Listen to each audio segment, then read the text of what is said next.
Bismillahirrahmanirrahim. Assalamualaikum warahmatullahi wabarakatuh. Saya Muhammad Sonata Dina Sadewa dengan NIM 194220111 dari Universitas Islam Indonesia, jurusan Pendidikan Agama Islam dan Fakultas Ilmu Agama Islam atau FIAI. Nah, kali ini saya mendapati tugas evaluasi pendidikan untuk menyampaikan sedikit video edukasi tentang evaluasi pendidikan. Nah, yang akan saya sampaikan sebenarnya hal yang simple tentang dasar-dasar dari evaluasi pendidikan. Teman-teman sekalian, kalau kita ingin mengetahui sesuatu, pasti didasari kata tanya apa? Apa sih ini? Bagaimana? Kenapa? Fungsinya apa? Objeknya siapa? Tujuannya apa? Begitu pula evaluasi pendidikan. Teman-teman sekalian, evaluasi pendidikan itu kalau saya ingin menjelaskan kepada teman-teman sekalian, saya bagi menjadi beberapa komponen saja, menjadi beberapa poin sajalah. Karena tadi saya lihat di video teman saya, itu dia menjelaskan sangat rinci sehingga videonya menjadi berlebih dan materinya saya rasa tidak tersampaikan dan orang ya begitulah. Dah, teman-teman segini. Saya ingin memberikan teman-teman sedikit poin tentang evaluasi pendidikan. Evaluasi pendidikan saya bagi menjadi definisi, objek, dan fungsi. Sudah 3 itu saja, tidak perlu kita merambah kemana-mana. Cukup 3 itu saja. Ada saya membuat sebuah catatan kecil agar menghindarkan saya dari kesalahan pengucapan. Teman-teman sekalian, definisi evaluasi pendidikan. Evaluasi pendidikan merupakan salah satu komponen dari sistem pendidikan yang harus dilakukan secara sistematis dan terencana sebagai alat untuk mengukur keberhasilan atau target yang akan dicapai dalam proses pendidikan atau proses pembelajaran. Nah, evaluasi pendidikan itu sebuah sistem atau komponen dari sistem pembelajaran di mana agar tahu nih ini targetnya apa bisa dicapai.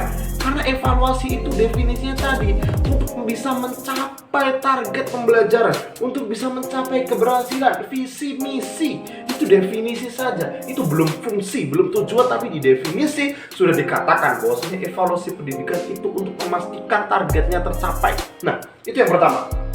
Yang kedua, fungsi. Mengapa sih harus ada evaluasi pendidikan? Kenapa saya nggak belajar saja, tinggal belajar aja, apa susahnya? Kenapa harus pakai evaluasi? Nah, teman-teman begini, evaluasi pendidikan tuh memiliki mengapa, kata tanya mengapa dalam evaluasi pendidikan. Mengapa harus ada? Nah, di sini saya tulis evaluasi pembelajaran atau evaluasi pendidikan sangatlah penting dilakukan untuk mengetahui efektif atau tidaknya suatu sistem pembelajaran yang diterapkan oleh tenaga pendidik.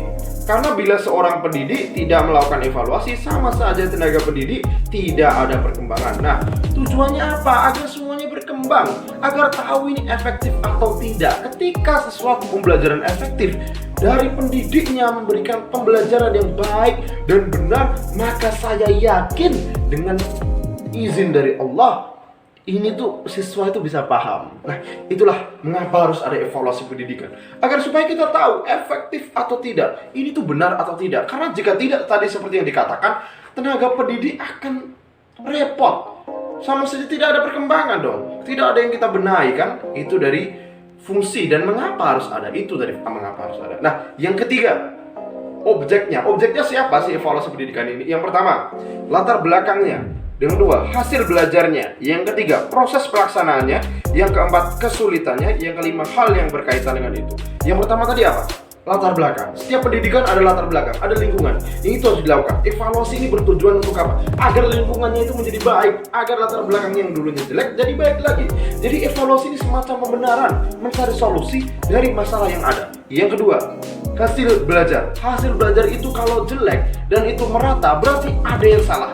Maka itu diadakan evaluasi agar apa? Agar kedepannya bisa kita perbaiki, agar kedepannya kita bisa menjadikan lebih baik.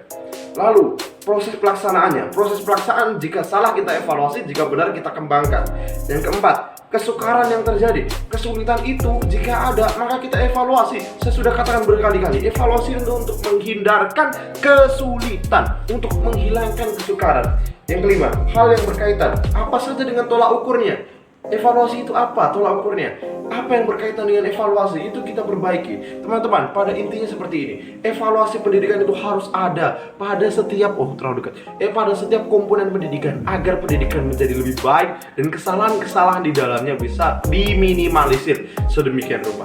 Terima kasih, itu saja. Karena saya sudah dikejar di belakang sana. Wassalamualaikum warahmatullahi wabarakatuh.